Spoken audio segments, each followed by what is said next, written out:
Hey YouTube, this is Anthony from the Oster's Kitchen. Today I'm going to be doing something a little bit different. Let's check this out. So this burner on my GE Profile stove is actually the 6-inch, 9-inch, 12-inch burner. You can see here, you can turn the knob to any of these. The middle of it is actually burnt out, and so we're going to be replacing that today. Tools you're going to need: Phillips head screwdriver, either a wrench, if you have one, 1/4-inch nut driver, bowl for the leftover screws, and a replacement burner.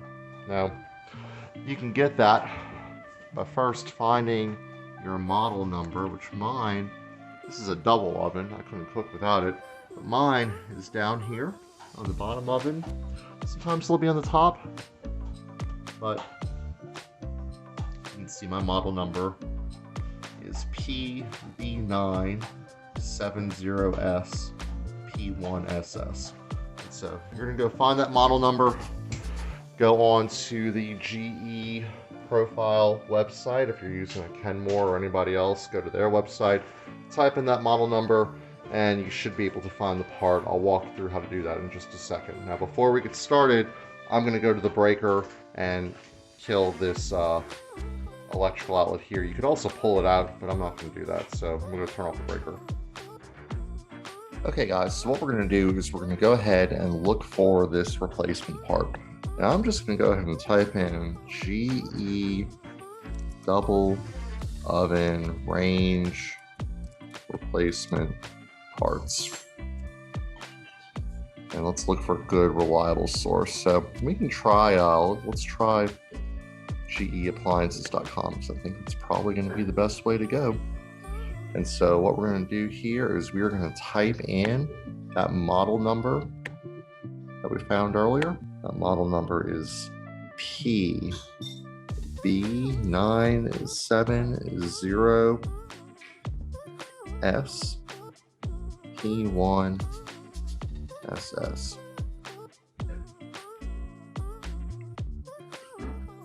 And so that's it. That is my number. That's my model. And we are going to look. This is exactly what I want here, because look, I can look at the replacement part by section diagram. And so this is where we're at. And this is the burner I was looking for. So let's give a click on the cooktop. And this was it here. The part number 57. So we can add that to cart, but I'll show you a little trick. Is if you copy down the part number, we go over to Amazon,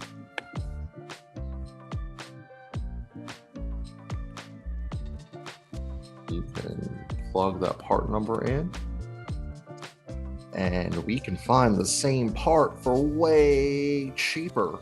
So that's what I did, and actually the part that I got came in an authentic GE box, so I'm happy with that. But I did not pay $150 for that replacement. I spent a little bit over $100. So that's it. That's how you can find your parts. Just go to the GE website, or if you've got Whirlpool, do the same thing. But if you're looking for that model number, find the part. Hopefully they have this little matching diagram, and you can just match up everything that you need.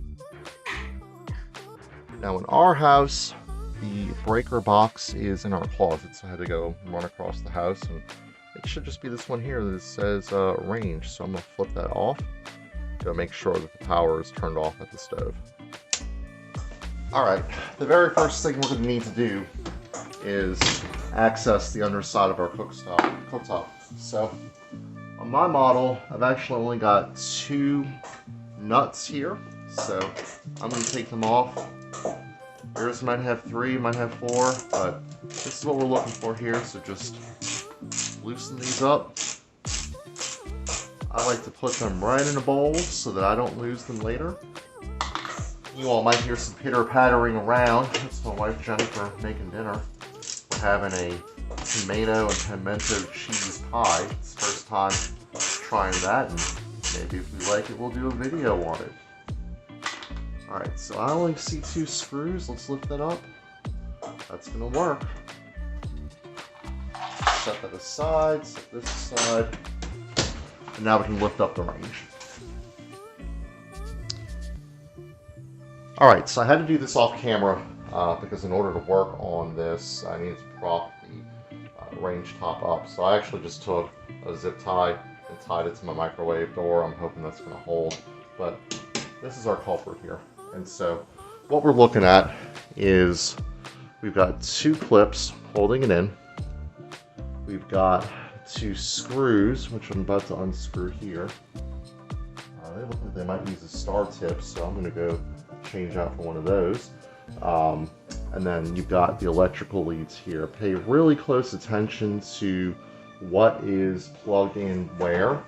And if you look at the replacement part, you'll see here, everything should line up appropriately.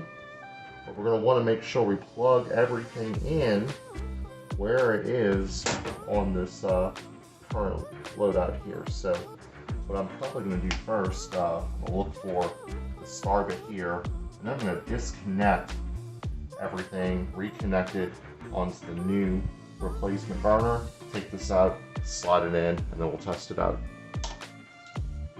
We'll push up on here, pull it out, seem to do the trick. That should release that. So first things first, go ahead and match up these terminals. So we'll start with the black and the white. Got the black on the bottom, white on the top, blue over here on the side. Here's the white.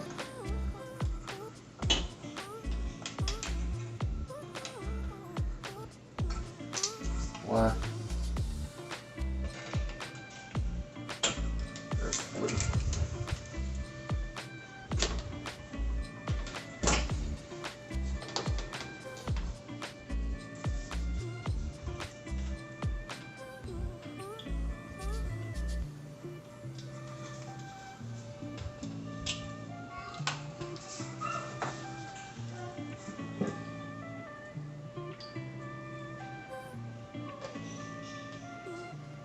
Hooking those back up the same way they went on.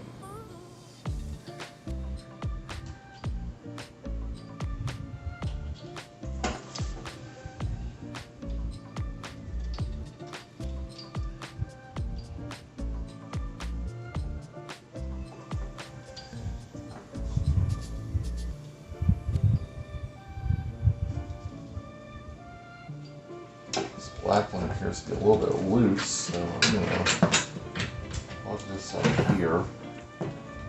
Just tighten that connection.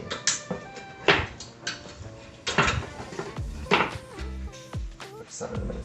Alright, next up, we're going to go ahead and just make sure all of these are where they belong. So it looks like it's going to go blue, black, purple. So we'll give them that order.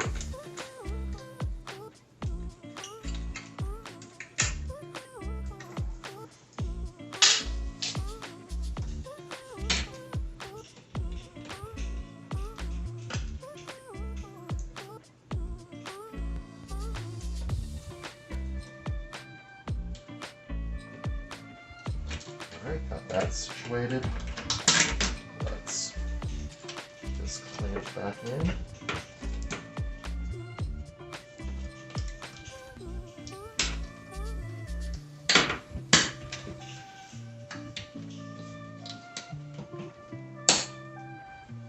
Alright, easy enough.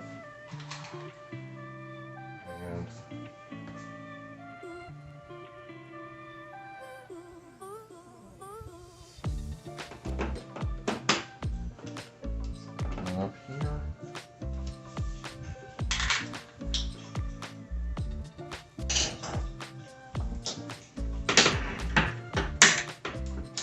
Get that out of the way. And then put our bolts back. Alright, I flipped the breaker back on. You can see the power's flashing here. Our hope looks like this middle burner is going to turn on, so I'm going to keep that on to high.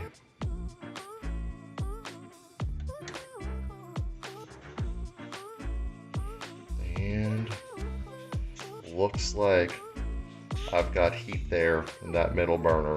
So